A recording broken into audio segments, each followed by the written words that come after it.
What up, folks? It's Kenneth, 100 Years of Wealth here, back at it. Want to drop some good content on you, something that hopefully points you in the right direction related to this real estate financing industry and topic. So, just wanted to make a couple of a quick video that kind of gives you a little background on my purchase transactions that I've made as far as buying a house and how I did it, as well as what my thoughts are regarding like when the right time to buy is, when the market's right and all that type of stuff. Because I get a lot of questions where people are like, hey, is it a good time to buy? And it's kind of a loaded question. It's a tough question to answer because it really depends on a bunch of different factors, whether it's your personal situation, the market that you live in, the region that you live in, what's going on in the economy, etc. So we'll just start there, make it short and sweet. As far as the right time to buy, my answer to that question is it's always going to be dependent on the person, right? If your goal is to buy something, or it's going to be dependent on the person and what their goal is. If your goal is to buy something because you like the property, you like the area, you want to live in the property, and you plan on being there for an extended period of time, you're not really concerned with necessarily gaining equity quickly and being able to sell, you're not really looking at it as like a short-term investment, then I think in those situations it's less about what the market's doing and more about like your affordability per that property, how much you like that area, what does that area fit within your 5 to 10 year goals, meaning like do those schools work for your kids if they're going to be going to school for the next couple of years, or things like that. So it's going to be a case by case scenario that will dictate if this is the right time for you to buy. Once again, my personal answer to that question is really, if you can afford it, if you feel confident and comfortable with that monthly payment or that monthly obligation that property produces, based on your current income situation, the stability that you have in your income situation, then I think that getting into buying a property, and most likely you're going to get a fixed rate mortgage, meaning that your payment is going to remain the same. If you're comfortable with that, then you should have a little less concern about, am I going to gain a bunch of equity in the first year or so to possibly sell the property or things like that, because you're not necessarily looking to sell. You're more looking to live in the property and hold on to it.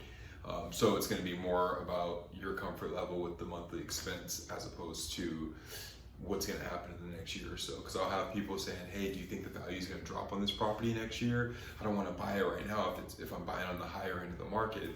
And I get that concept, just in the idea of, no one wants to pay more for something than they have to. But in real estate, it's really kind of hard to say what's going to happen in the next year or so. I would think overall supply and demand is always going to be the guiding factor of a property increasing value and a property, shooting up in value or decreasing in value, or, maintaining its value. Because I have people that all bought last year in different areas, and the property value has increased for those purchasers at different realms. Like my mom, I helped her buy a house out in Riverside, not helped her financially, but I was her real estate agent and a loan officer out in Riverside in like a planned unit development where it's all new homes. And it seemed like at first it was kind of like a slow increase, and then last year they had a big increase in value, and there's homes in their area selling, I don't know the exact percentage, but a significant amount higher than what they bought. I think they bought somewhere around the 400K mark, and now properties are appraising and selling in the 600s in that area. I think it's been maybe 2 years. Well, I have other family members that I help purchase in Compton, which a lot of Compton is single family residence is very nice, but I think Compton might still be dealing with like branding issues as far as the name. So you're seeing like less big jumps in value. They've definitely made equity, they're definitely gaining equity, but it's not as big as some other areas. And sometimes it's just really hard to figure out what factors are gonna make that happen, because for a while Compton has been talked about as one of the areas that's really changing and increasing in value and being known for like a cool place to live. But the values are growing a little bit slower. But that might not be in every area in Compton. You have you have different pockets of the city that might have different benefits, that might make it more attractive to someone that's buying. So just a quick, history and my perspective once again. So first thought when you're buying a house, if you're looking to live there, I would say make it about your affordability, make it about the fact that, hey, I'm confident I can make this monthly payment, unless of course you're just paying cash, you're not gonna have a monthly payment, that's totally different. But for most people, they're gonna put a little money down, buy the house, and then have a monthly payment for a certain amount of time. So make sure you can afford the payment comfortably, make sure you like where you're living at, and then that really should be the most important factors up front when you're buying a house, just for that purpose.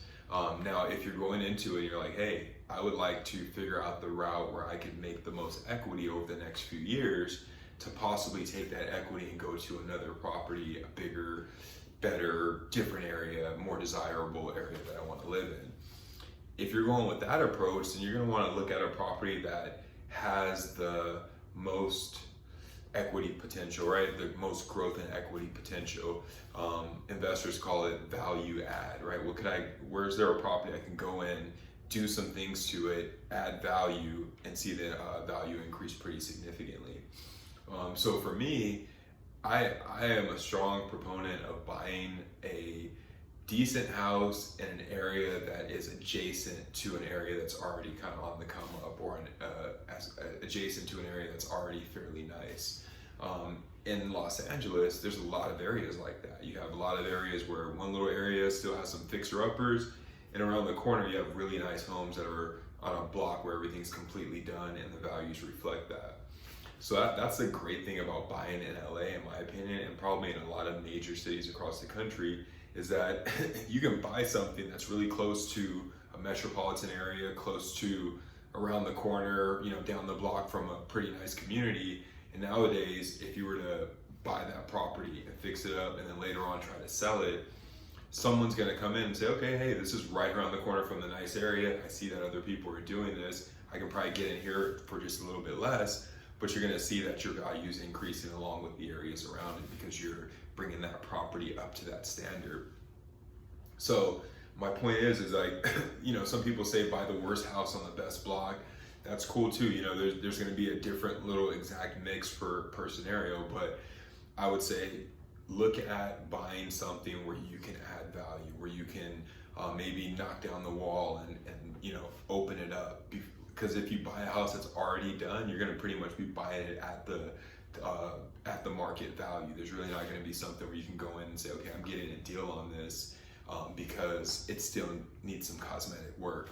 But a lot of times properties that don't have that curb appeal, they still need a little work, they're gonna sit on the market because a lot of homeowners wanna walk into what they consider a turnkey property and not have to do anything. They have kids, they don't have the time, they're not into DIY projects, they're just gonna walk in, they just wanna walk into a property that's fully renovated, they're okay with paying the higher price, they can comfortably afford it, so they're like, hey, let's move in with it completely done, I don't wanna have to do any work.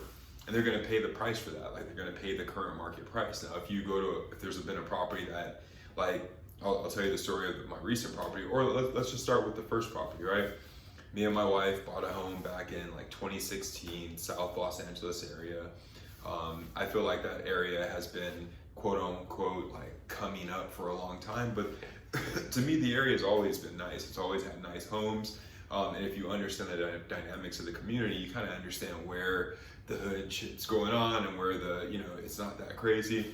And I've always thought it was a pretty chill area, but obviously there's different dynamics going on. I think what a lot of people are talking about when they say the change in the community is really that other people have saw that the community's nice and safe for the most part and started to move back into those areas, creating diversity in the area and increasing the value because you have outside communities coming in, spending money there. People are starting to understand that it's a safe area, things like that. So we bought a house in South LA with the mindset of, hey, this is great property, it's centrally located, it covers our needs, does need some like work, some cosmetic work, some interior, like to get a new kitchen, things like that. But we're like, okay, if we can get this for the price that we want,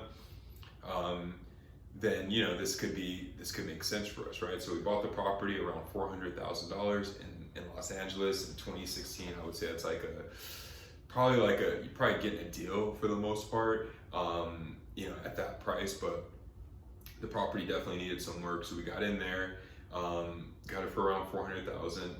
I'm a real estate agent as well, or a real estate broker as well. So I used my license. I operated as the agent on the transaction, negotiated with the sellers. I was able to actually make money on the transaction. So got into the property and just immediately started to do the basic work that we could do to bring the property up. Basic cosmetic stuff, front yard, backyard, getting that stuff in order, and then start working on doing the kitchen, because the kitchen was like literally like a kitchen from like the original build of the property, like back in 1920. Because in California and Los Angeles, we have a lot of early 1900s craftsman homes that are like made out of wood, very like stable properties, but they're old as hell and they need some upgrading. So the kitchen was like a little section, and they had like a little dining room section, and it was all blocked off from the living room. We came in, we had a construction company knock all that down and open up the kitchen, modernize it, put new cabinets, new countertops, new island in the kitchen, new flooring, and just modernize it. Maybe we spent like 30-40 grand. That was actually pretty affordable when we think about it now, because prices for things like that have gone up. But we put that into the property with the idea that we like the property, we like the area, we think the area is constantly getting better, and it's centrally located. We're like 6 or 7 miles from the beach, 6 or 7 miles from downtown LA. We can get to the Grove, which is like in like not West LA, but it's like the Grove is like Fairfax, 3rd Street area. That's like a central little hub in Los Angeles. So we're really centrally located with that property. And we also felt that, as properties become more expensive in the already established nice areas of the town, where you pay $1 million for like just a basic single family residence, you're gonna have more people that explore outside of that area and say, hey, I'm willing to live in these areas that are becoming more well known or becoming more known for being just a normal area in the city. We knew that prices would go up. So we lived in the property from, I would say, 2016 all the way to 2020. And by that time, the property had increased in value significantly, all the way from about 400K up to estimates on Redfin. This is just estimates of probably around $800,000, right? Some estimates are higher, but obviously, unless you're gonna sell, that really doesn't mean that much. But it's good to know that, hey, look, if we really want to sell that property, we've gained equity, but the strategy is what gained the equity. If I would have went and bought the nicest house in the area that was already finished, and probably would have had to pay a higher purchase price for one, but at the same time, you would have increase in value, but that equity difference would be lower because you paid a higher purchase price, etc. But got in at a good price, values increased in the area, and it's increasing exponentially because it is one of those areas that is part of gentrification, where you have a higher income group coming in. It does have a Los Angeles address. So internationally, that address is going to stand out, and you're going to have higher capability for international investment. So those are all the factors that were considered when buying that property. Close to a mass transit addition to the city. They're building a metro rail going up one of the major streets right by the property. So all those factors were in our mind when we were thinking, okay, hey, look, this is probably going to make sense. Fast forward 4 or 5 years after we moved into the property, values increased significantly. COVID kicks off early 2020, and me as a real estate agent, I always have my eyes out just looking at properties to see what's going on in the market.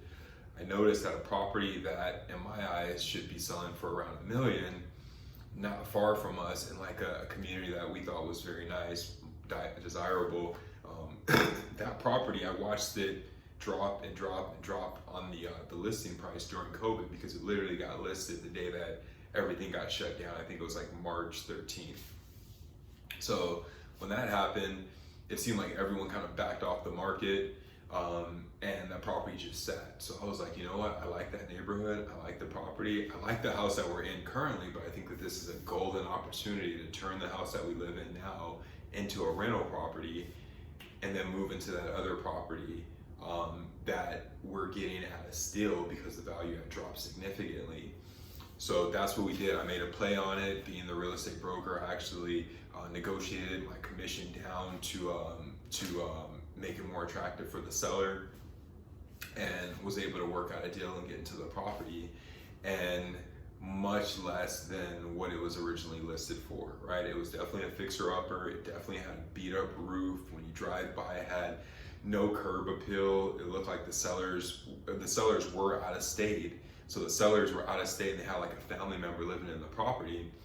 So that property was just kind of sitting there dilapidated. When I went in the first time, the windows were all open. Dirt was just piled up in the window frame. It was just like, it was terrible, but I could see the potential. So I take some pictures, and I send it to my wife, and I'm like, hey, look, like this property is actually within our range right now. I think we can grab this. What do you think? And I was thinking that she's gonna be like, oh hell no, that property looks dirty, dusty. You know, we just got our kitchen done. Well, not just got our kitchen done, but our kitchen's done the way we want. I just put a deck in the backyard at the other house. But she was like, I like that neighborhood. I like it in the house. You know, we can figure it out. We can work on it. And I was like, wow, she's down. So next thing you know, I went into action trying to negotiate with the seller's agent. Turns out the seller's agent was the uncle of the neighbor of that property. So he was like definitely from the community. Started communicating with him. I'm like, hey, let's work this out. Let's figure it out. And you know, long story short, we got into escrow, and we closed the transaction about a month later. I was able to rent out the other property for a rental income that was covering our mortgage payment and then some, giving us a little bit of cash flow on that, but affordable for the tenants. And obviously we're gonna do our slow increases along with the city guidelines. But we're able to rent out that property, cover our mortgage payment, and since then we've seen value increases in that year and a half. Which is a great strategy. You know, you keep the property, don't sell the property and take that equity. Keep the property, rent it out so you can continue to gain the equity, continue to have the property as a write-off and use it as a financial tool. Maybe pull out an equity line from that property to do certain activity or certain investments. But the point is like, if possible, keep that property, rent it out. That way you can keep that as an asset, growing equity. Got into the new property, started doing some basic cosmetic work, got the roof done, got the property restuccoed, painted, brought the property up significantly in value. The estimates on Redfin went up, and this is obviously not with Redfin seeing the property. They're just going up. It's just the increase in the market from bouncing back from COVID and values getting back to normal. The value went up, I would say 60, let's not say 60%, how will we do the math? So if we got it for, let's say, high 700s, and now it's appraising around low 1 mil, that's a gain of around 250K in equity in about a year or so, right? These are obviously estimates. That investment, that estimate's not realized unless we were to sell the property, but those estimates have been showing to be pretty accurate. So the point is that that was the strategy when buying the house. Get into something that was a fixer-upper. That way you can put some effort into it, a little bit of money into it, and see exponential growth on the equity. And it's worked out both times for us. And I think it's really about where you're buying. That can't happen in every area because not every area has the comparable sales going on around to support it, right? Like you might have an area that like you do a bunch of work, brought your property up, it looks beautiful, but there's nothing in the area that's selling for a value that could support a bigger jump in equity. Now you're in Los Angeles, you could have a fixture-upper right here, but around the block you have some properties that have recently sold for $1 mil, $2 mil, or whatever the case is. And if they're comparable to your property, those are actual comparables that you can use. So something to think about, something to consider. Everything doesn't have to happen overnight, right? Like everyone wants to be like wealthy today, wealthy tomorrow, have a bunch of investment properties. Shit, sometimes it just doesn't happen like that. Sometimes you gotta go one by one, build up and grow your portfolio. The earlier you do it, the better, because then you can get in early, start building that equity, stop paying rent, start paying a mortgage payment, get the tax write-offs that are available within that, and then really gain that equity. I always say, buy a fixer-upper, put a little effort and energy into it, and you'll see that grows in equity. It grows more equity than you would if you're buying a property that was already completely done, unless you just hit the jackpot and buy in an area that's just going through the roof. But a fixer-upper, even in that area, is always gonna give out more results and rewards for you. And nowadays, with a lot of the DIY information that's out there, it's not that hard to do basic improvements. You know what I mean? Like some of the things that needed to be done at this property that we recently bought, I was able to do myself, or hire a small crew and spend not that much money to really make an improvement that would really grow the value significantly, because a lot of it's really about curb appeal. Like if you have a house that the paint's all chipped off, the roof needs to be repaired, they have old Christmas lights hanging, shingles are messed up, the grass is beat up, all that stuff is super easy to fix. The roof, obviously, if you want to replace the whole roof, that might cost you 20 grand depending on the size of the house.